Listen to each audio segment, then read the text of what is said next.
What are the best cars on the road right now? Cars you and I would want to drive? Edmunds, a well-known provider of information about vehicles, is just out with its Editor's Choice Awards, and here to reveal the winners is Alistair Weaver, Editor-in-Chief.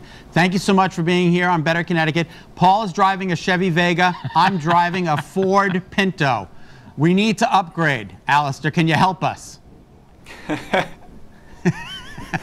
I can. We're just unveiling today our Edmunds Editor's Choice Awards. So I think we've broken down the market into 7 winners, so I'm sure there's something for both of you in the list. All right, so let's get to it. What are the winners? So the winners, we've tested everything from trucks to SUVs to sports cars. Big winners, best SUV, Honda CR-V. Best truck, probably great for the snowy conditions, Ram 1500. Best sports car, probably not ideal for today, but that's a Mazda MX-5 Miata. It'd certainly be fun in the snow. And then also some luxury vehicles. The Mercedes A-Class is a great newcomer at a surprisingly affordable price from around $32,000. Lincoln Navigator is a big old American SUV with a fantastic interior and loads of space for people. So a great mix of vehicles that we think offers something for everyone. What are your top things when you look for in great cars? What are the things you go to right away? Well, here at Edmunds, we test everything. We have our own test track, so we run performance figures, we take them to a studio and measure them. But I guess what we're trying to do is understand how people use vehicles in their everyday lives. This isn't about driving around racetracks shouting how fast it is. This is about understanding how people really use cars. Increasingly, technology is becoming more and more important. Vehicles are, technology that we normally find in our homes, our office, is now in our cars. But we're looking for technology that's easy to use and isn't too much of a distraction. We enjoy driving, so we want cars that are fun to drive. But above all, it's about how people use it, how spacious, how practical, how versatile. And of course, it differs a little bit. What we're looking for in a truck is different to what we're looking for in a sports car. Now, we were eavesdropping on a previous interview, and you were talking about trucks and how far they've come. They're like luxury cars on huge wheels.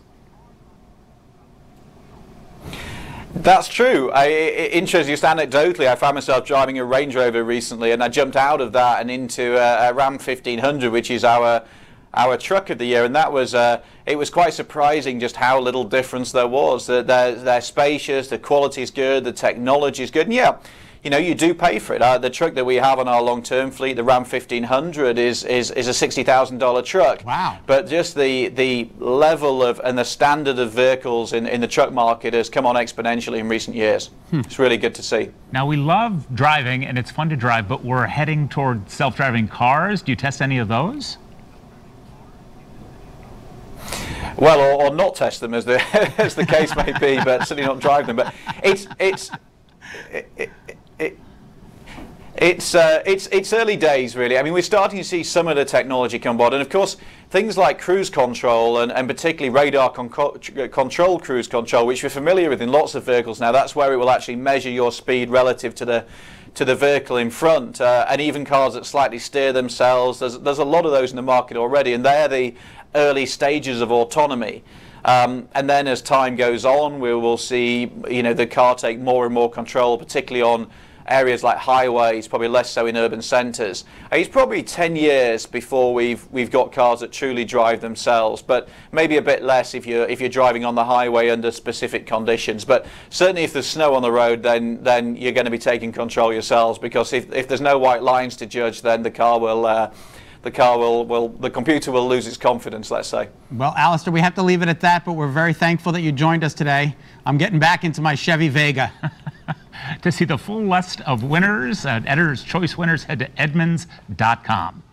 All right, coming up tomorrow on Better, the love life of birds. Ooh. Are they more romantic than the average human? We're going to have a little fun with that. And also tomorrow, a Valentine's serenade, Bubble Mania, a couple of Muppets. Yay! And we're learning about an urgent care center dedicated to cardiac concerns. It's news you can use tomorrow starting at 3. So thank you for being with me on this snowy Tuesday. We appreciate that very much. My pleasure. I think I'll make my way home back into Hartford through the little snowstorm. Don't forget, Eyewitness News special edition coming up right now at 4 o'clock. You don't want to miss this show. It's all about the extended snow coverage right here in the state of Connecticut. So please tune in for the extended editions of Eyewitness News starting in just a couple of minutes on 4. Thanks, Paul. Always a pleasure. Thanks for having me, sir. Nice to meet you.